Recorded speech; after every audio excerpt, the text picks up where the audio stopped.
What's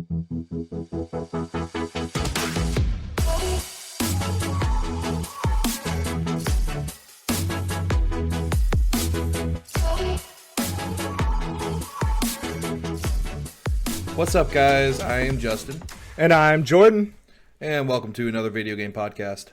A podcast where different gamers talk about different games. Did I mess that up? You said it weird and it threw me off, and I thought you wanted me to continue it, but I was like, that's your line. That's not my line. Yeah, I wasn't paying attention. I got distracted. Dude, on my screen, the countdown was at like 9, and then you started.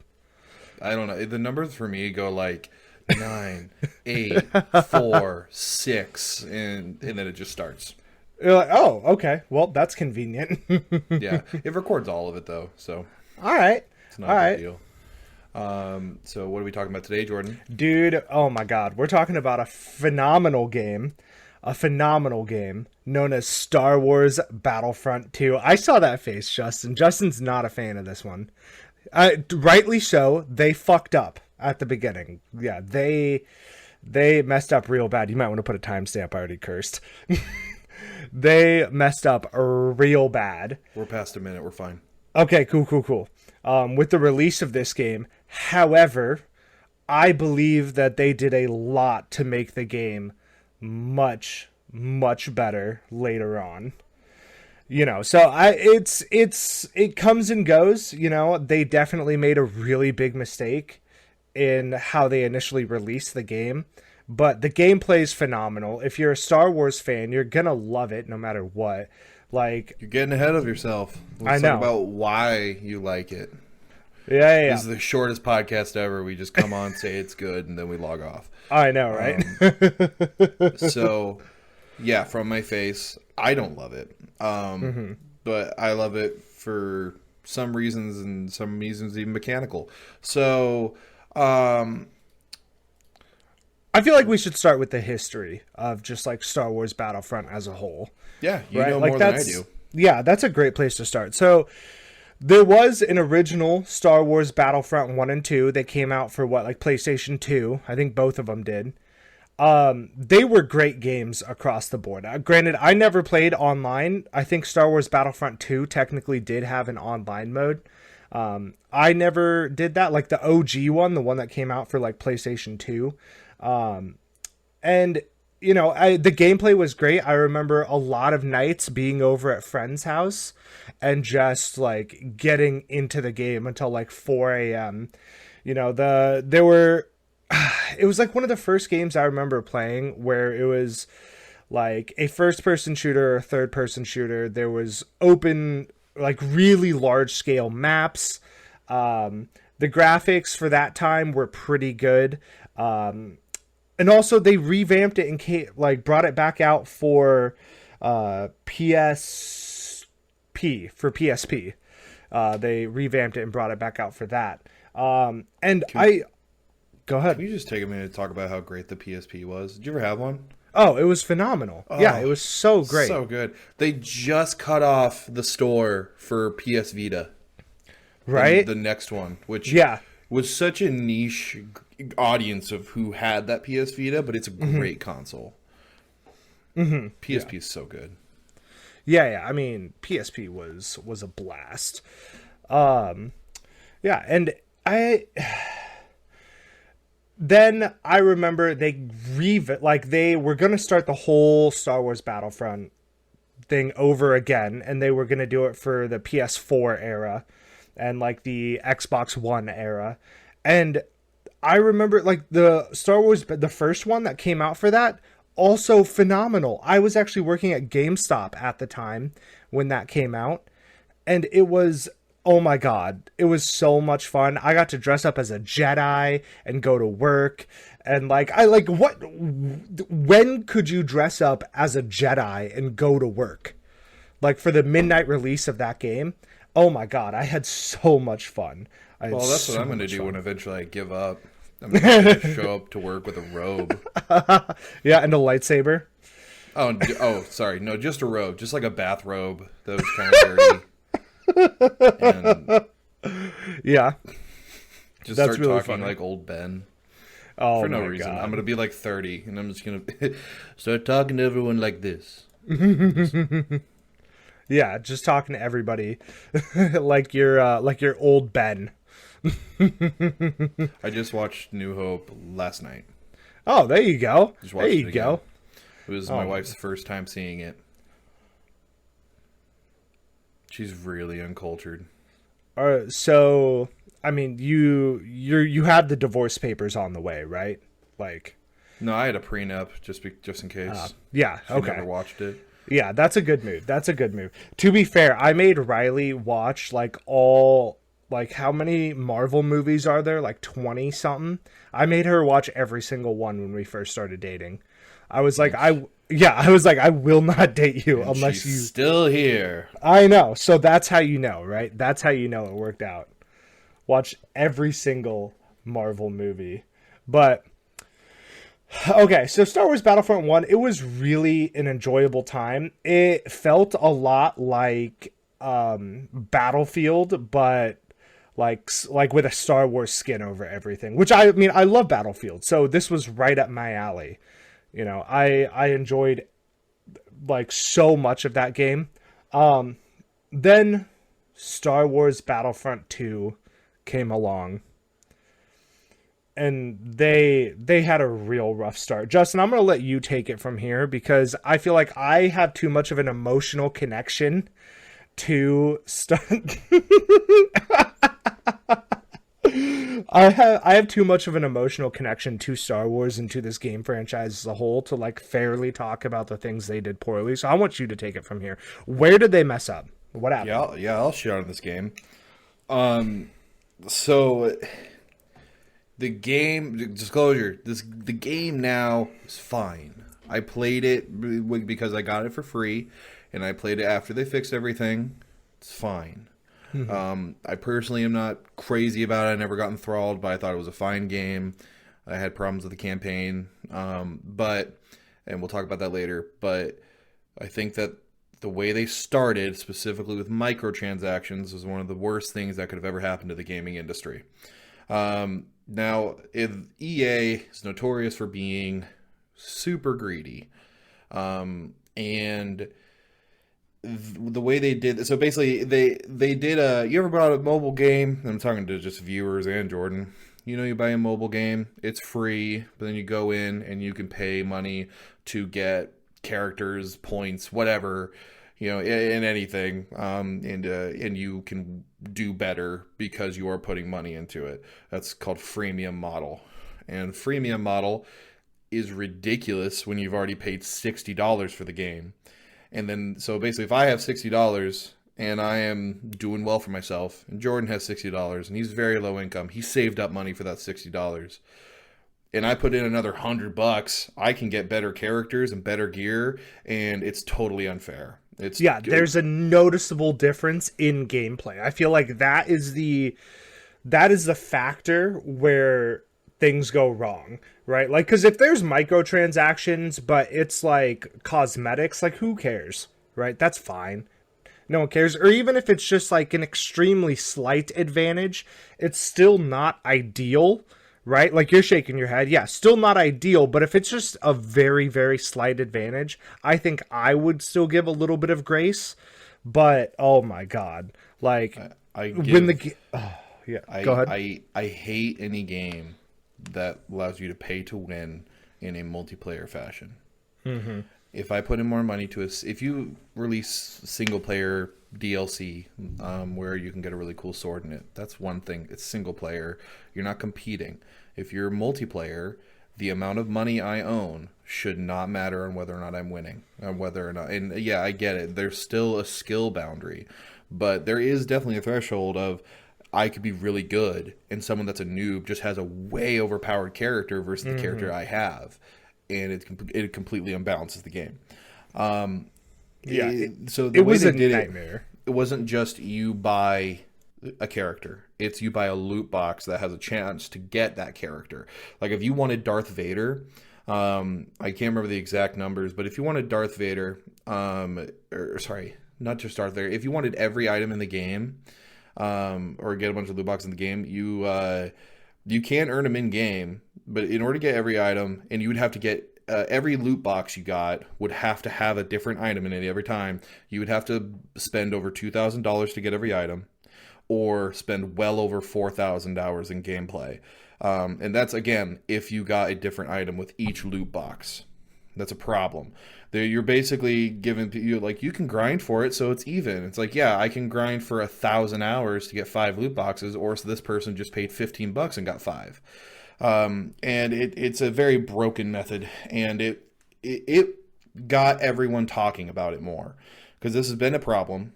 Specifically with EA, FIFA has been a huge issue, problem child with it, and it still is.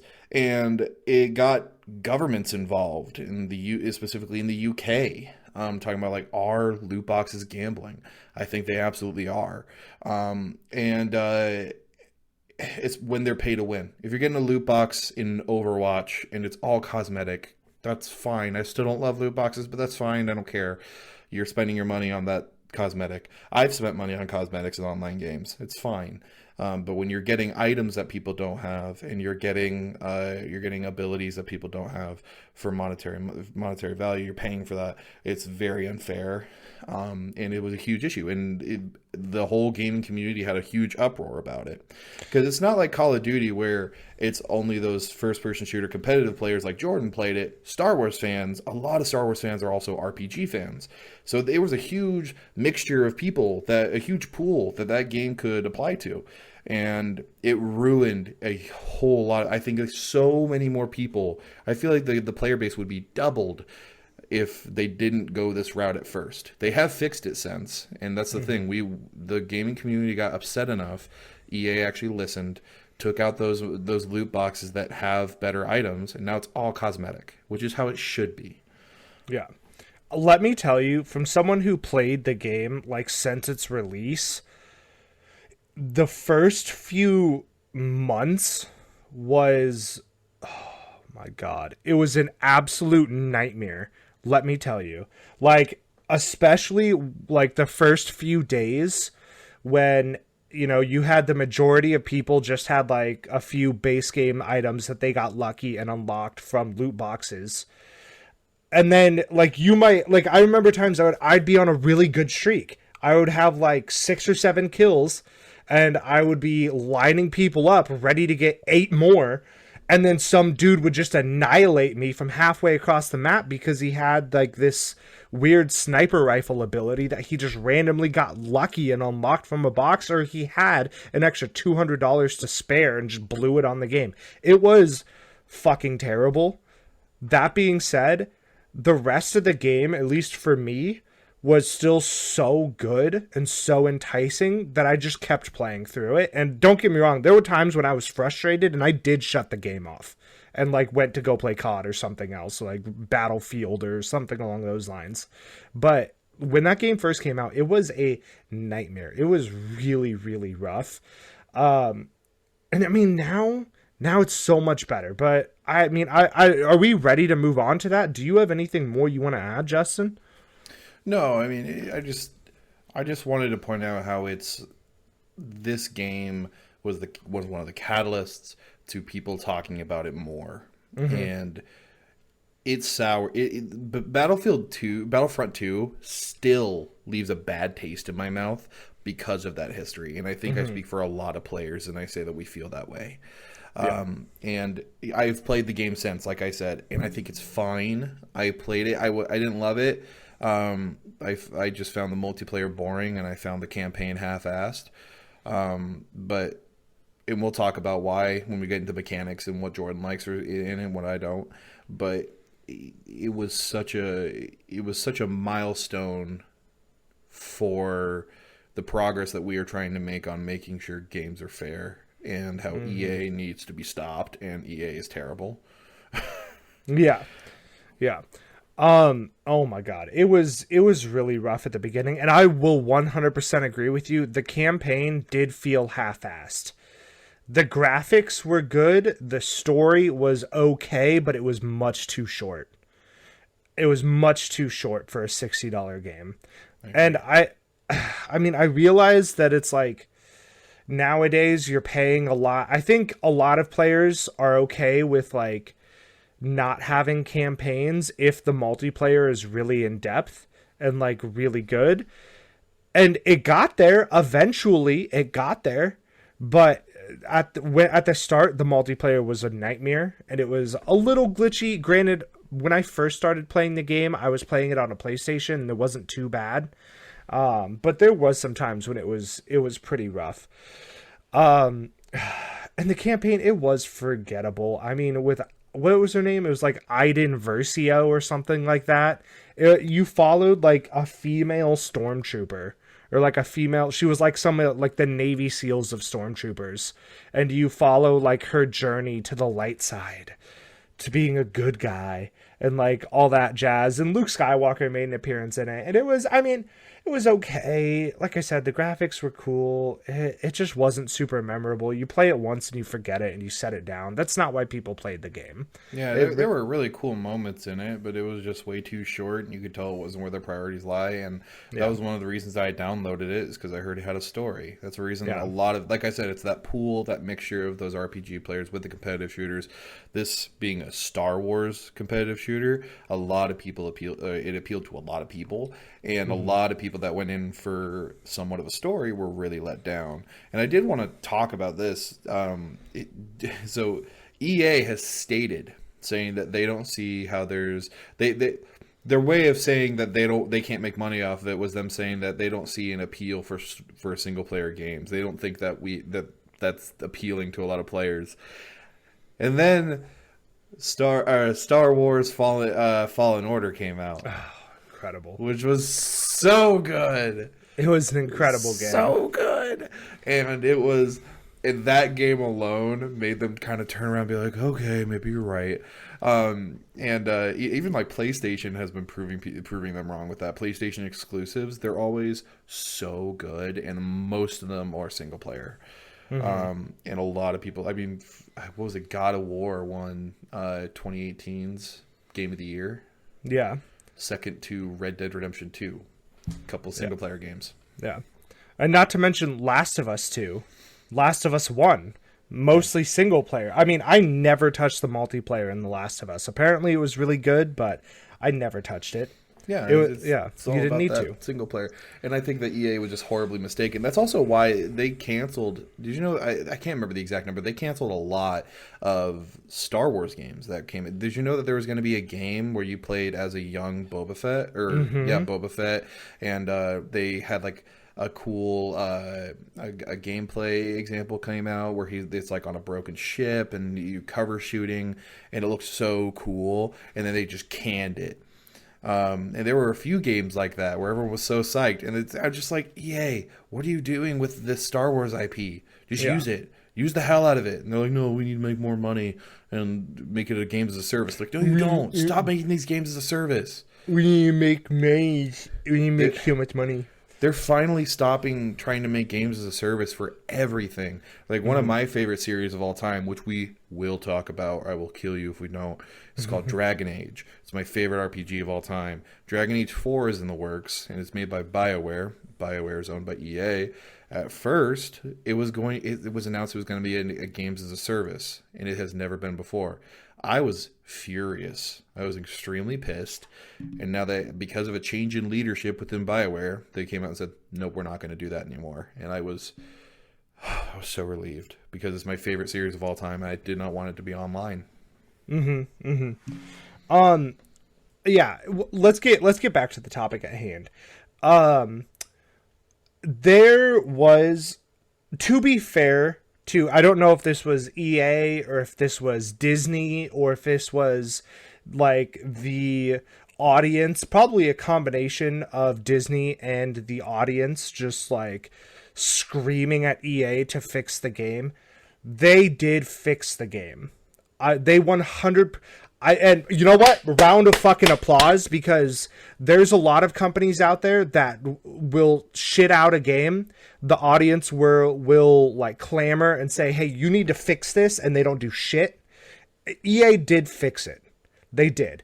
They got rid of the loot boxes now in the game are entirely cosmetic.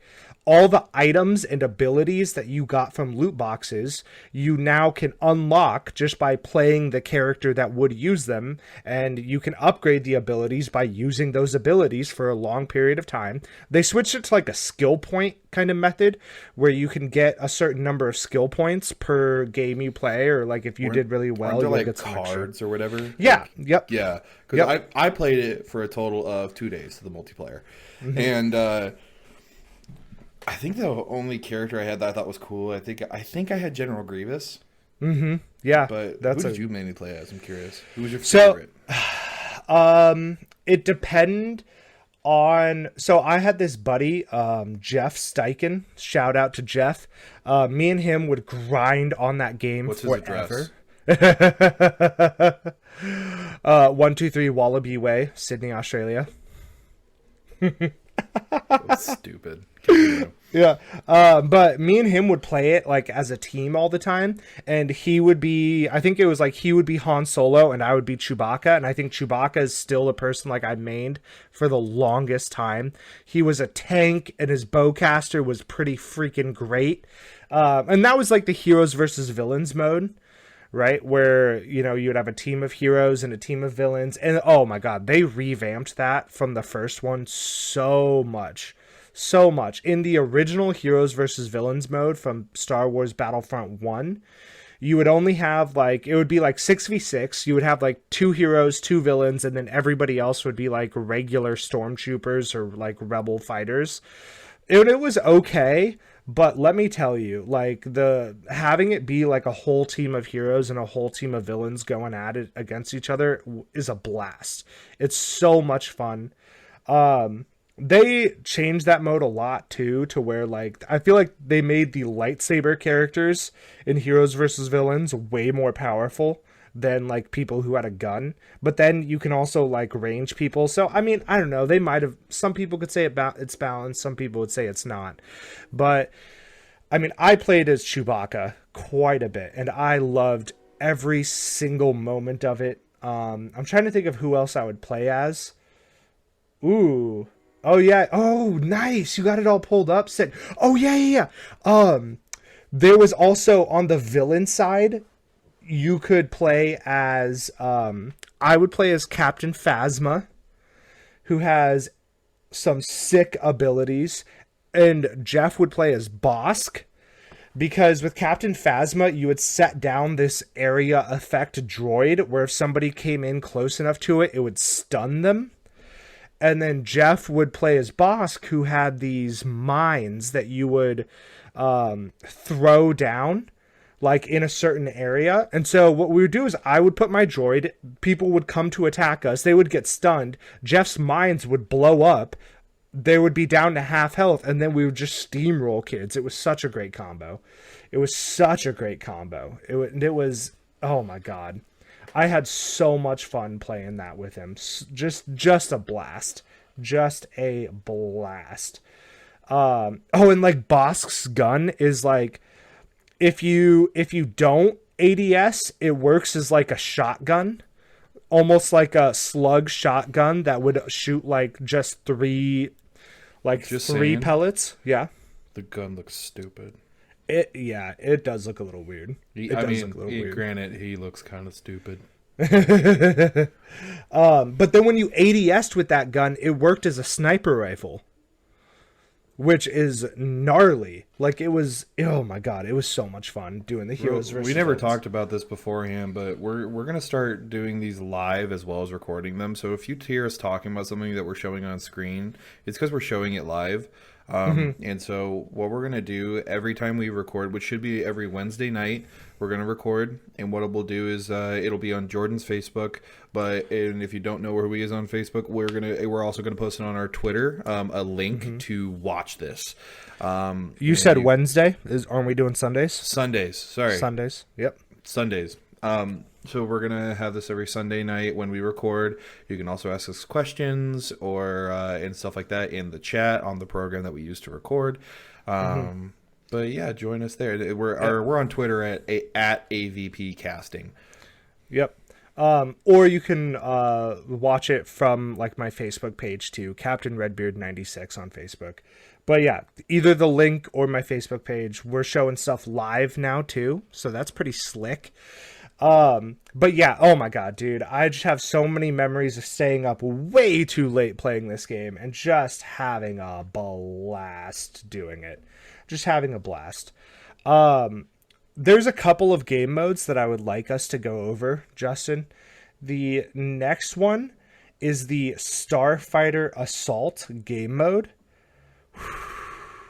Let me tell you. Yeah, I did the ship stuff in the campaign, which was pretty cut and dry. It was pretty simple, but I never actually did any of the multiplayer stuff. And I imagine since it's not AI driven and they're not like, all the ships aren't moving in a squad and stuff, that it's actually way more chaotic.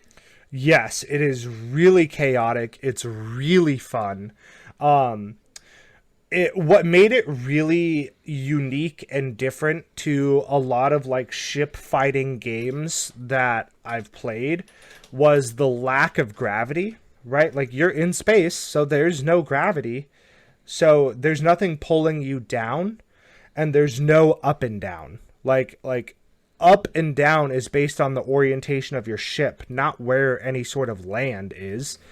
And so once you learned to let go of that and just like follow because there was like a targeting system where if you could lock on to people and they would like, if they're not on your screen, then there would always be like an arrow indicator like on your screen telling you like what direction you need to turn to see them.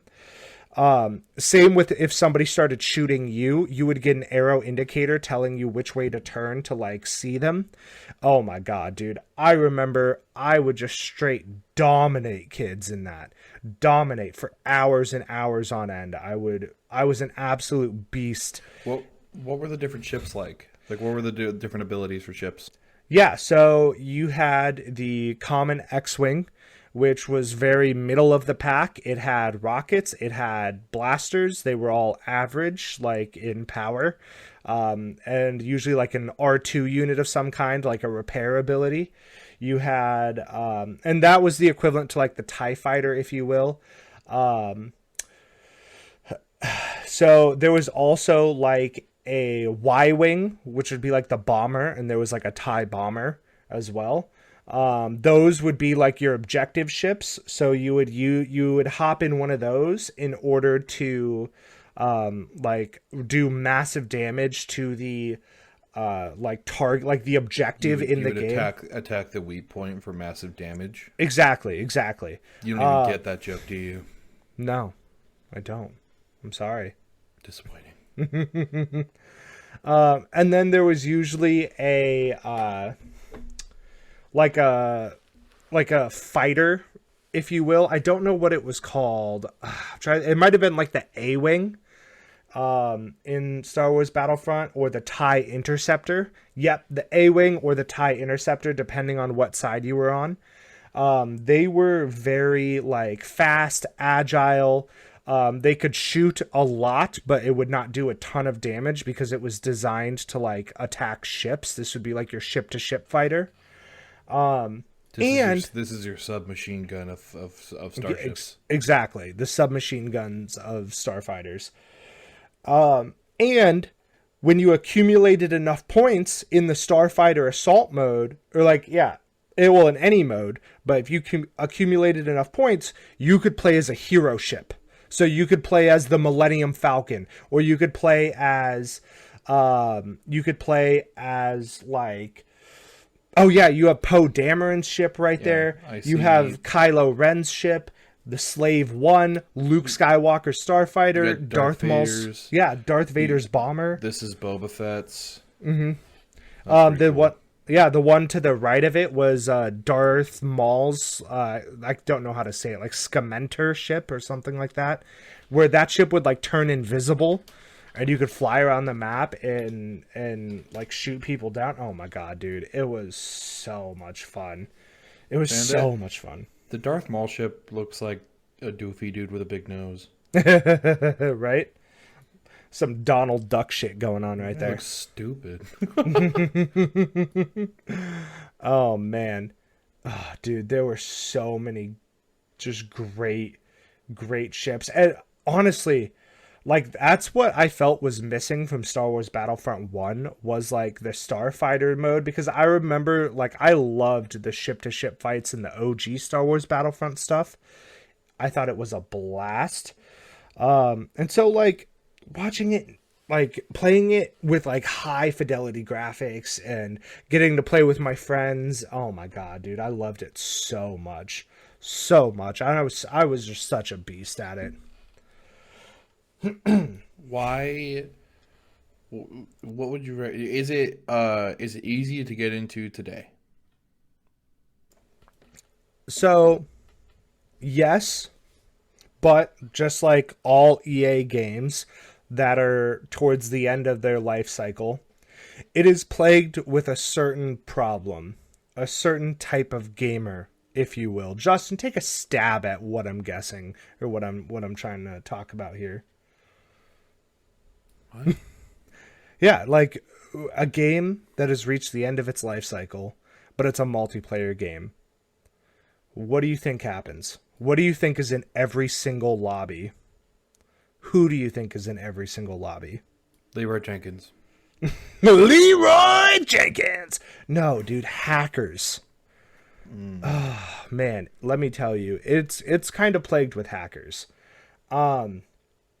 Now, I will say it's kind of nice because at least on PC, like everybody's screaming at the hacker, everybody's reporting them, but it's like I don't know how much EA is really doing right now.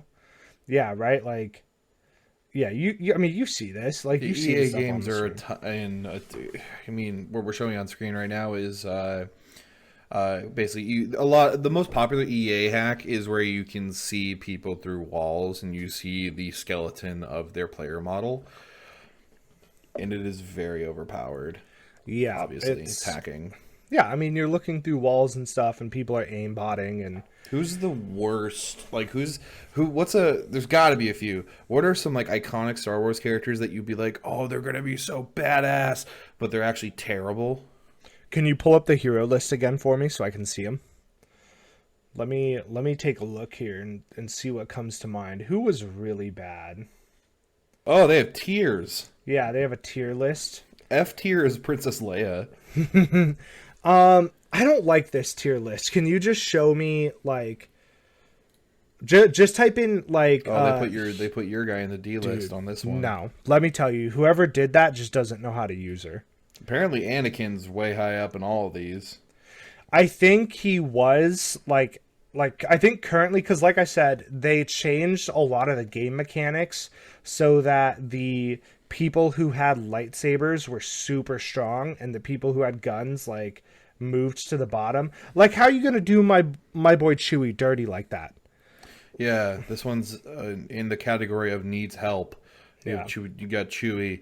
The best player in this one we're looking at is Luke Skywalker and Darth Vader, which Luke has been overpowered since the beginning, and I don't think that there's anything anyone can do to fix him, because there's certain parts of a lot of maps in Star Wars Battlefront where you can fall off the map. Well, Luke has two different abilities that are push abilities that like can send people flying. So if you're not careful, like Luke will just like, you'll be a brand new hero and a Luke with like no health will run up on you and just force push you off the map. how's Palpatine? Palpatine was pretty good. He would have like an area damage effect where like if you got close enough to him, he would just start doing damage, and then he would have like the force lightning where you could do one hand or you could do two hands. He was pretty good. I'm trying to think if there's anyone that I specifically did not like. I saw a lot of General Grievous, Obi-Wan Kenobi, and Count Dooku. Those were probably the three that I saw the most. I did play as Obi-Wan for a little bit, and he was just fine. My guess is because you probably started playing right when they added, because all three of those characters, well, all four of those characters in that row right there. So you had General Grievous, Anakin, Obi-Wan, and Count Dooku all got added at roughly the same time when they did like way later in the game. Yeah, way later. Why they would weren't they in add the them base game. later? They should be in the at least Obi-Wan and Anakin. You would think would be in the base game.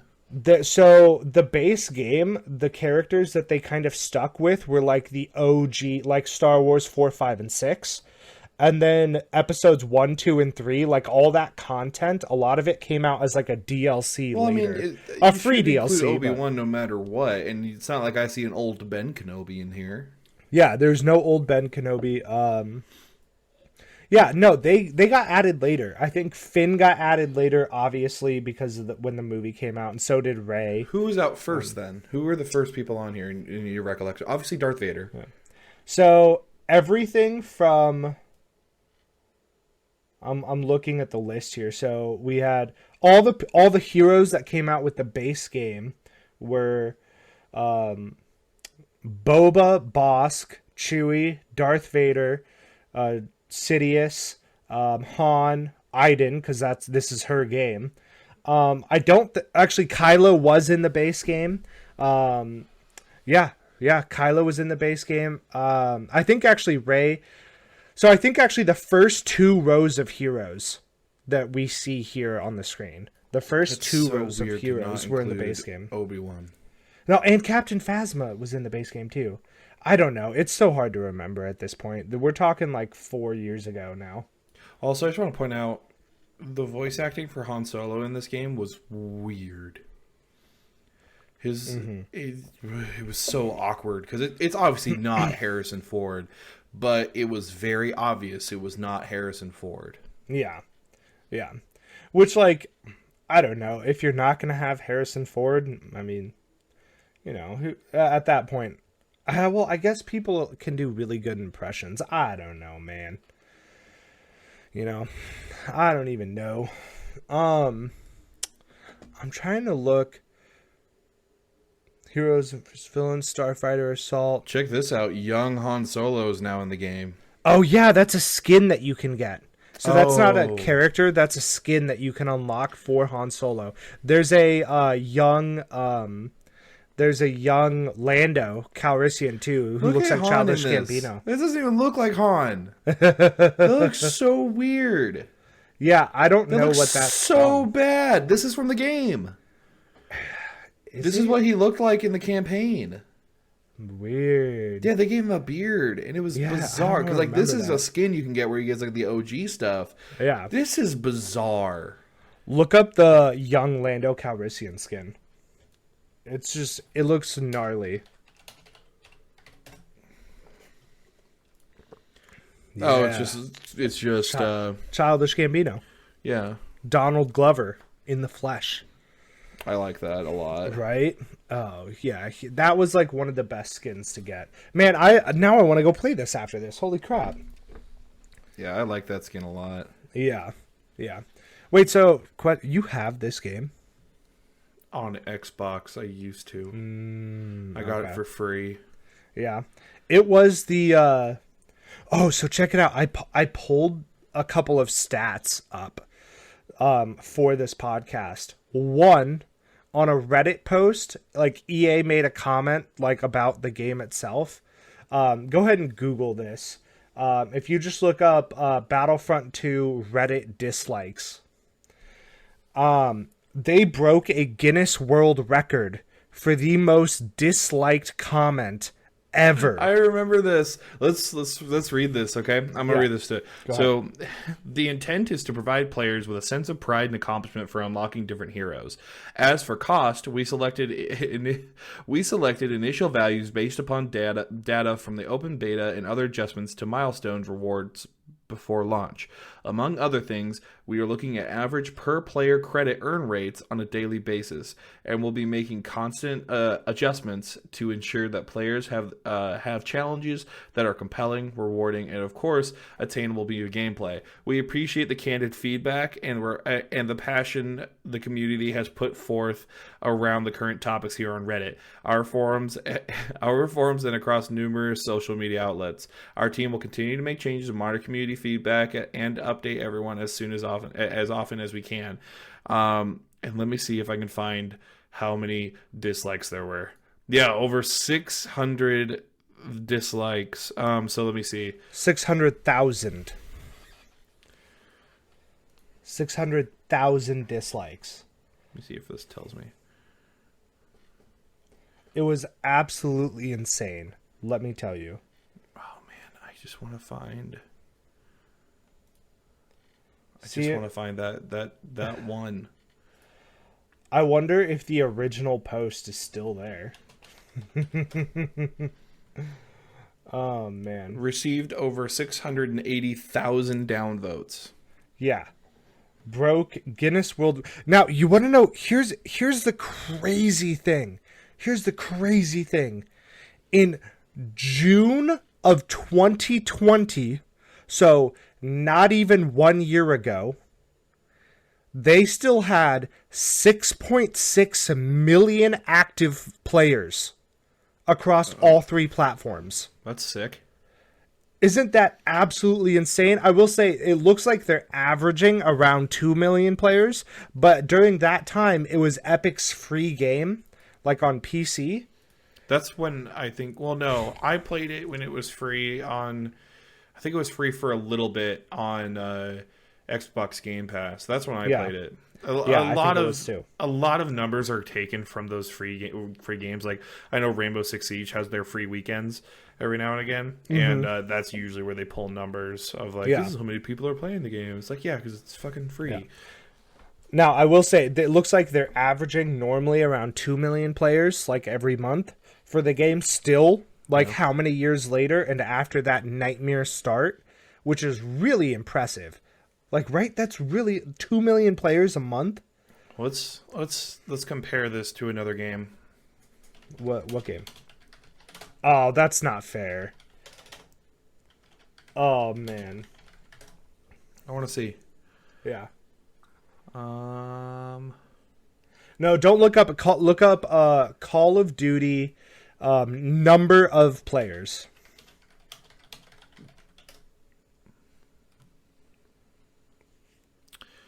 6 million are playing Warzone alone as of March of 2020. Yeah, so that's not even counting. At that point, that would have been Modern Warfare's multiplayer as well, which I'm sure had another few million players. Because a lot of people actually don't like Warzone, which is surprising. I'm just curious now. For those of you who are just listening, we're now looking at Skyrim's number of players. These are so weird. It's hard because that's not a multiplayer game. There's no online. No. Let's see here. Skyrim VR players. Yeah, I can't find it. That would be too hard because there's not an online, so it's harder to track. Oh, there's still a dedicated fan base. There are still YouTube channels that base their entire channel around Skyrim, and they're still posting every day. I would 100% believe it. 100%. Oh yeah, that's dedicated as hell. What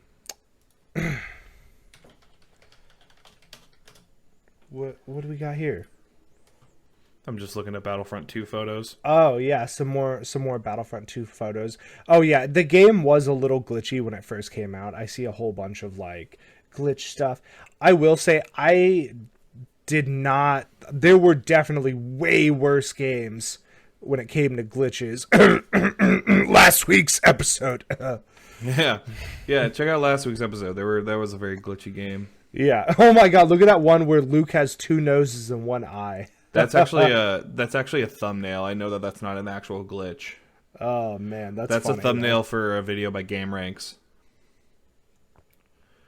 But let me see. There's got to be some good stuff in here. I've seen a lot of issues with Boba Fett's jetpack. Boba Fett's jetpack. Because there was like for a certain point, there were 2 like ability combinations that you could get for Boba Fett's jetpack where you could essentially fly forever because his recharge, like the jetpack's recharge rate could be super high, and then you could set it so like his jetpack would shoot you up really high. So you could essentially get out of any map, but I'm pretty sure they've patched it since then. Oh yeah, it sounds like they patched a lot of it, and a lot of it's a lot better now. Oh my god, it's still a blast. I want to play Starfighter Assault after this episode. Do it. You won't, pussy. Do it, bitch. You won't. Damn. No, I don't mind even, like, obviously I'm not going to bash anyone that plays Battlefront 2. I personally am not crazy about it. I found the gameplay really boring. I got extremely bored in multiplayer. I think it would have been more exciting if I did first person more, because I think first person is the way to go. It depends. It depends, man. There were characters when I would play first person, and there were characters where it's better. Like, if you're playing as a Jedi, you for sure want third person. You do not want to play first person as a Jedi. But it just, I don't know. There's something about the immersion of a big shooter like this, where, like, in Call of Duty, I feel like, well, for example, Battlefront does it better than, or sorry, not Battlefront, Battlefield does it better than Call of Duty, where you actually feel like you're in a war. You feel like you're in a battle. And for Battlefront, I wanted it to feel like I was a stormtrooper in Star Wars. I wanted to feel like I was a rebel fighting stormtroopers. I didn't. There was never a point where it really immersed me in, and it made me feel like I was in the Star Wars universe. It felt like a video game. There's nothing wrong with that. It just wasn't what I expected. It was very arcadey, if you will. Yeah, and that's fine. And there were moments in the campaign where I felt like I was in Star Wars. I wish that in the Star Wars campaign, I just played as a stormtrooper. Not the stormtrooper. Not Iden Versio. Not elite, badass Navy SEAL, like, main story. A lot of rides on me. I wish I just played as a stormtrooper. Yeah. And, like, that would be a cool game, don't you think? If you just played in the eyes of a stormtrooper during the events of the main movies or something. I mean, yeah, fun. Maybe, but I feel like, I don't know, because, like, the average day-to-day life of a stormtrooper is nothing except for the battles, right? Well, the battles, I personally, like, I feel like you probably didn't play Supremacy, which was like the tug and war game mode. I did. Oh, you did? Oh my god, I loved that. Or did you play what was it called? Like they did like an Infected game mode. Have you ever played like Infected on Call of Duty? Yes. Okay, so they did that, but in Star Wars Battlefront 2, where, you had one stormtrooper and everybody else was Ewoks. And it was set at night. The Ewoks were a little bit faster and had better vision than the one stormtrooper, but the one stormtrooper had a gun, right? So every time he would kill an Ewok, that player would come back as a stormtrooper. And it just, it was so much fun. That game mode was that on PUBG. Yeah. Yeah, where it was like 10 people that were just PUBG players drop in, and everyone, or like, no. It was like 100. It was like, I can't remember. It was like something around the realm of like there was 80 people that dropped in as PUBG players, and there were 20 zombies put on the map, and they're player controlled zombies where you like can sprint super fast and jump really high, and you're like a Terminator. And eventually you can infect other people. Yeah. I remember I watched Stone Mountain 64 play that game mode. God, I love that guy. It was Stone Mountain 64. Oh, I love that. I know. He streams on Facebook. Really? Every day. He's huge. He has a bigger following now than he's ever had. That's awesome. Yeah, it's crazy. It's absolutely crazy. We'll get there. One day, man. We're coming for you, Stone Mountain. Dude, I would love nothing more than to just play some Battlefield with him. Like, I would love nothing more than to just sit down and play some Battlefield with Stone Mountain 64. I would love nothing more than to watch you. Oh, man. You know, that'd be a goal of ours if we became friends with Stone Mountain and we played COD with him. Oh my god, yeah, I play some Warzone with him. Yeah, because he streams Warzone now mostly. Yeah. Man, I feel like we've covered almost everything there is to cover for Star Wars Battlefront. I mean, do you have any last thoughts? I really don't. I think I'm good. And it's honestly just because of lack of knowledge about the game. But yeah, well, the recording schedule is changing a little bit. By the way, we used to release on Sundays. Now we're recording on Sundays. It just works out a little bit better for the scheduling, like for us, because we can get off work a little bit earlier on Sundays. Yeah, which is super useful. So the new release schedule will either be Mondays or Tuesdays, depending on how editing goes for me for this episode, because this is the first episode where we're making this the thing. So this is also the first episode that we did live, which that's wild. Yeah, and if you are watching it live, happy Easter. Yeah, happy Easter to everybody, man. I had such a good day off. I don't know about you. I had a great day off. I've done a lot of yard work today, and I'm tired. Yeah. Like, share, subscribe, all that kind of good stuff if you're on YouTube. Spotify's been popping off a little bit more. We have a few more followers on there than we do on YouTube, and so it's super appreciated. I have not had time to check the Apple Podcast one. But either way, if you want to follow us on Twitter, we're at AVP Casting on Twitter, and we will be releasing more stuff on there, as well as links to watch us live. So if you're not on Facebook because you don't know us personally, that's fine. There's probably like 2 of you listeners that don't know us personally so far. And you can just follow us on there, and we will post, and you can ask us questions during the cast, and we will answer them during the cast. We'll put that in the episode. Yeah, absolutely. I'm very excited for that. Share this with your friends, because that's how we're going to get bigger. That's the biggest part of it. And there's a lot of people out there that say, like, you got to keep with it for 6+ months, but it's really hard to do that, and it's really hard to keep that drive when you are either have dwindling listeners or stagnant listeners. And we're going to keep doing as much as we can just because we love talking.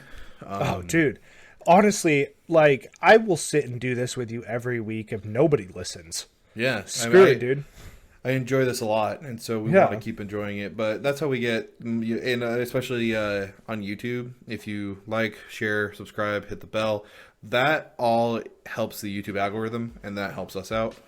Just because we want to be able to be, like, when someone types in a video game podcast, just the words video game podcast, we want to be one of the first people that they see. Absolutely. We will get there one day.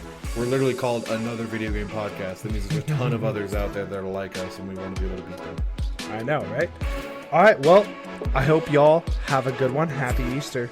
Bye, everybody. Happy Easter. Bye, everyone.